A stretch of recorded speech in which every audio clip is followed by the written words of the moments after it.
Hello, everybody. It is I, Becca Lori Hector, here with Being Becca Live.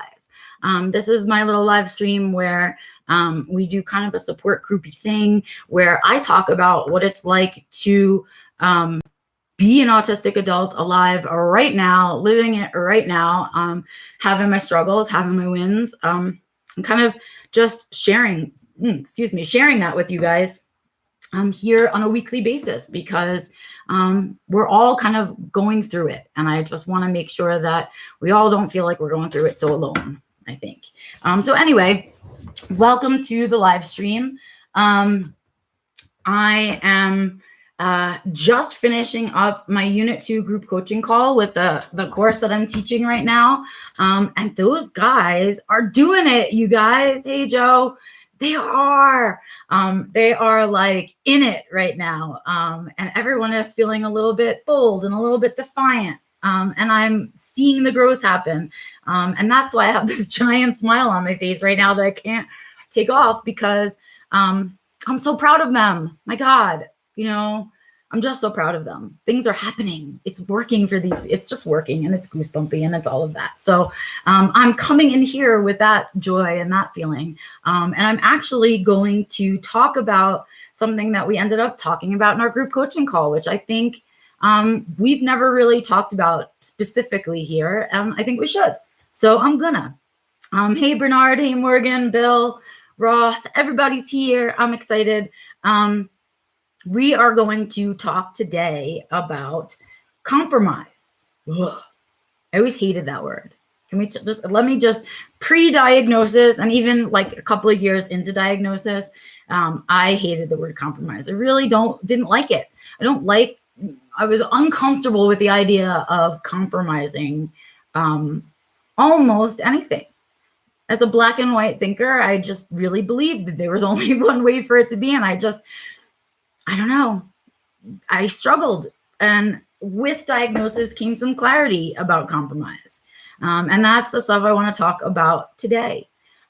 Because I think we struggle. If you receive a diagnosis late in life, you feel like you've spent the majority of your life always compromising. And I think that's why I hated the word. I was always compromising what I was wearing, what I was eating, where I was going, how I did my hair, right? All of those things were compromises to what I felt and my authentic self wanted naturally, right? Oh, Joe, thank you for being a reluctant compromiser too. I know we should be, I know now that flexibility is an important asset in a lot of situations, but it wasn't something that I was gifted with naturally. I was definitely not. And so it's something that I've struggled with. And I'll tell you, up until the point where I met Antonio and we were really in a relationship, I didn't really understand compromise. I didn't get it, right? Here is the crux and the key to compromise, because I feel like compromise is a slippery slope to people pleasing. Right? I think you can easily think that you're compromising, but you've actually exited compromise into people pleasing, right? And I think that's what a lot of us do. We get into this habit of compromising our own needs all the time so much that the idea that we shouldn't have to compromise doesn't occur to us, right? And instead, we just become resentful. We become resentful with all the times we had to compromise and nobody compromised with us. Right. And then when we decide, right, when we get to the self-defined living place and we decide we want control back of our lives, the first reaction is to be, I think, even more reluctant to compromise because you're like, hey, I was compromising about things I shouldn't have been compromising all these years. Right. And you get really kind of actively resentful, like verbally resentful about it and stuff. And so that's the first reaction, I think. But then with the learning comes the pullback that compromise has its place. And that's the piece. That's the thing we need to learn about is compromise has its place. And there's a reason it exists. And I am going to give you that right now. So here it is. When we compromise, we need to be compromising for the right reasons. We need to be compromising in alignment with ourselves, in alignment with the life we want to be living. We need to be compromising with the right people at the right time, right? Compromise has its place, but compromise isn't free. I don't want to say compromise is free. I want to say you have to earn the right to compromise, right? So what I mean is, my relationship with Antonio is so 50-50 that compromising is essential, right? It is almost one of the like pillars of our relationship, compromise. And that's because it's a fair compromise, meaning I compromise 50% of the time. He compromises 50% of the time, right? It's a fair compromise. It's a fair agreement of compromise that I will sometimes have to give up what I want. He will have to sometimes give up what he wants, because what happened there? As similar as we are to each other, right? As similar as we are to each other, we are still that small amount difference. And with that small difference comes compromise. Okay, here's the mistake that I always made. You do not compromise with everyone. Not everyone has earned the right to be compromised with. So if somebody doesn't meet you halfway, if somebody doesn't compromise and lose some of the times, and you're the one who's losing all the time, right? Not a fair relationship, not truly compromise, right? What I also want to make sure you're doing is compromising with understanding. In other words, if I really, let me retell the whole story that I told for the class, because it really makes sense and it's fresh for me. So I'm just going to tell it. So our recent compromise was about overhead lighting in our bedrooms. I know, random. But when we moved in, they were all these really old fixtures, ceiling lights, right? They're all like 70s cheapo fixtures in all of the bedrooms. And I really want nicer fixtures than that in the bedroom. And my theory was, my whole point of it came from self-defined living place, right? I want to wake up in a place that is, I'm happy waking up in. And I'm not happy when I wake up and I look up and I see these ugly fixtures. So why shouldn't I have my environment be this place I want to be? And Antonio's argument was, but Beck, like, we don't have a couple $100 for each room's worth of money to spend on lights when the lights that are in there work perfectly fine. They're not broken or anything, whatever. And it's just cosmetic. So we went back and forth on it for a little bit. And eventually we compromised. The compromise being that he understood where I was coming from, and I understood where he was coming from. And so we compromised at, let's get a new light for the bedroom. That's the one we look at the most and the one that we live with. And we'll hold off on the ones for the office where I'm sitting right now and the guest room, because they're not getting used in that way. And it's not as important, right? And I thought, okay, that's a fair compromise, right? I got something a little bit. He got something a little bit. We both lost a little bit. That is a true compromise, right? If your compromises don't look like that, then you're using the wrong word. It's not a compromise, okay? Or the other person is using the word incorrectly. Inigo Montoya, you use this word, I do not think you know what it means, right? That whole thing. Because compromise has to work that way. So what I say to you is, the rule I have for myself is, I am willing to compromise with my bubble people. And that's about it. Okay. Otherwise, what I'm usually doing is people pleasing or making myself uncomfortable for the other people's comfort. And the chances are it won't be reciprocated. It's not a fair compromise, all of those things. But when I'm properly compromising with people I genuinely care about, like my bubble people, right, the compromises come, right? And they are doable. And so that's my boundary. That's how I've set my boundary around compromises, and how often I'm willing to do them, and with whom and about what. Because it's not quite so black and white, right? Especially when we're kind of on a solo journey to do some growth, and you're living and sharing that space with someone else. So you're trying to make changes, and maybe they're not so ready to make those changes. And that will lead to a necessity of compromise, right?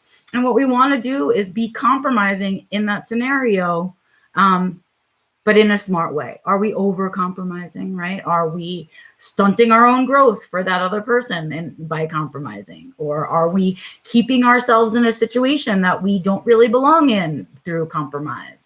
And sort of inappropriately compromising. Those are things that we need to really think about, right? I think as autistics, just because we're different, we have this innate, this innate assumption that in the compromise scheme of things, we should be the ones compromising.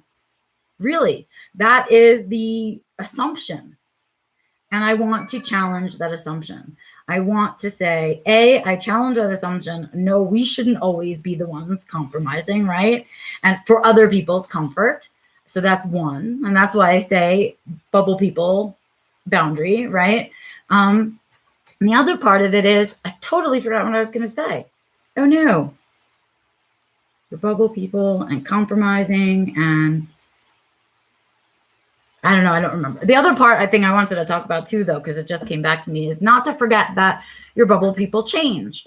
So an important thing to remember is that when somebody leaves your bubble, whomever that is, or they've left your bubble or you've kicked them out of your bubble, right?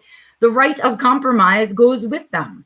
So just because you've always compromised with them because for so many years they were in your bubble, when they're not in your bubble anymore, you don't have to be compromising for their comfort anymore. Also, people don't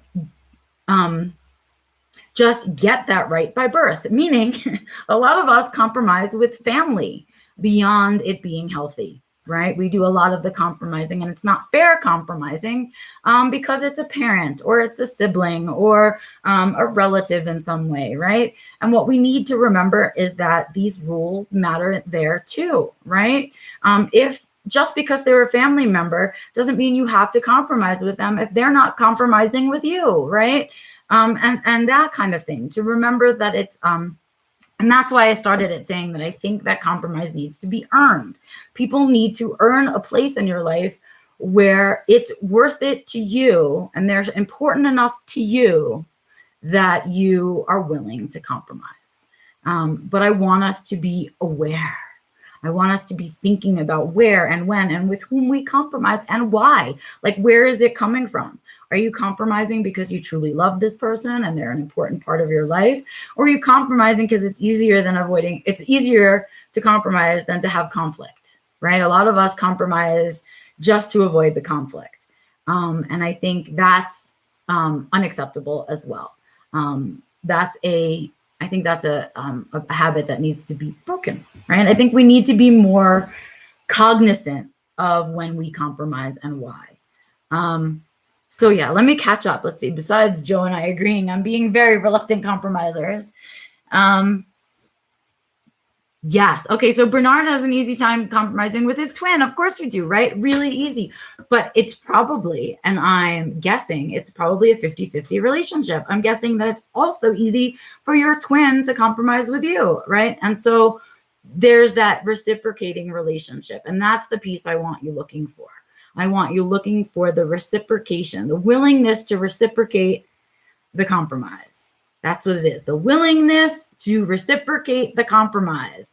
That is, in words, putting that boundary, right? That's where we need to draw that line. And I would love it if you guys could really think about that stuff. Think about where in your life you compromise, who you compromise with, and why.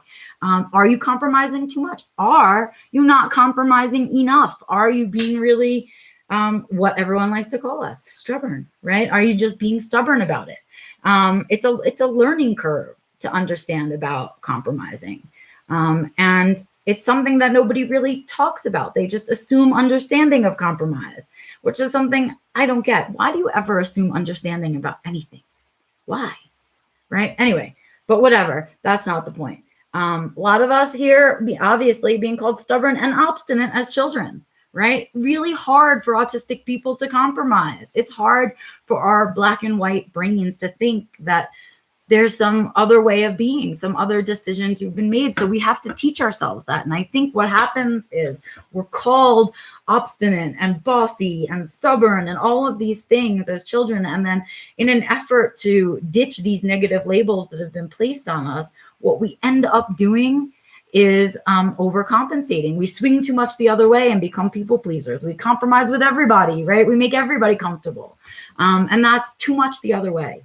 And so we do need to learn some compromise, but I think we're not wrong entirely about being reluctant to compromise. I think if you compromise too easily, you're not putting yourself first, and you're not making sure that your needs are being taken care of, or avoid people. Yes, Joe, you're right. Sometimes instead of all of that, we just avoided it entirely, right? We don't do anything with anybody because then we don't have to compromise at all, right?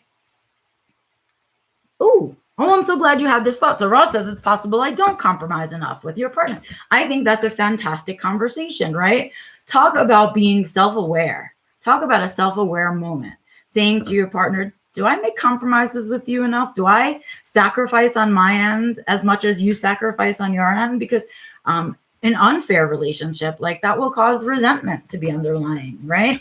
And I certainly wouldn't want to be in a relationship where I was resenting the other person or the other person felt resentful of me, right? So I love that you're going to be willing to talk about it, Ross. That's awesome. Please go ask, right? No harm in the asking, better to do better. And who knows what'll come out of the conversation? Maybe something even more, right? Maybe your partner will realize that they too compromise too often and too easily. Who knows, right? But it's an important thing for us to think about. I think we can, oh, Joe, not sure you're ready for the answer, but you know what?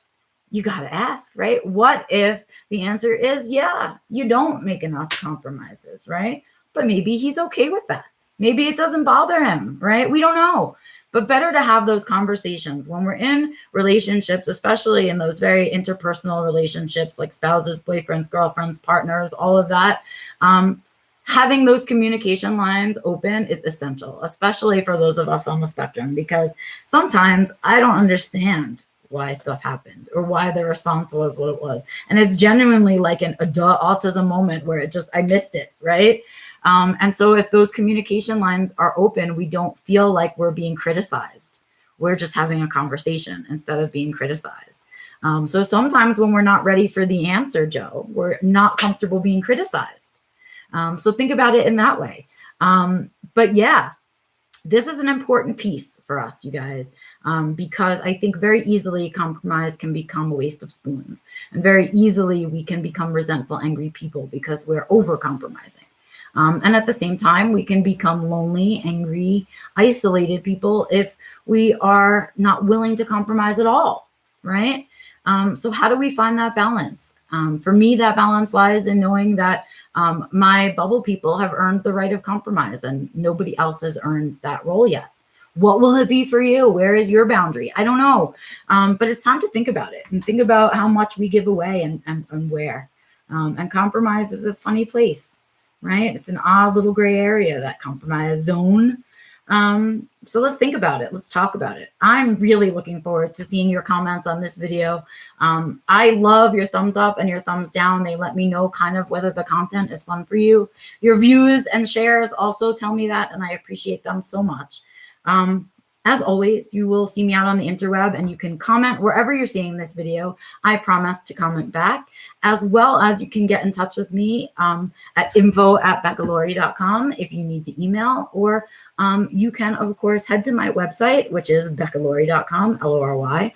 You can use my contact page, which will also send an email to me. But whatever it is, I look forward to hearing what it is that you guys think about this video and think about compromise and where it lies in your life. And I'm looking forward to your input. So let me know, you guys. It's just about time for lunch here. So I guess I'll head off and eat some lunch and chill out with my pups. And then this afternoon, you guys, I am chasing sponsors. I am working on t-shirts. I am doing a lot of other things that are special for you guys. So keep your eyes open and your ears open. And of course, keep a lookout for me out and about on the interwebs. I will see you guys on Sunday for Growing Gratitude. And of course, I'll be back next Tuesday for the next Being Becca Live. Have an amazing day, you guys. Create some joy and share it. I will see you out and about. Bye.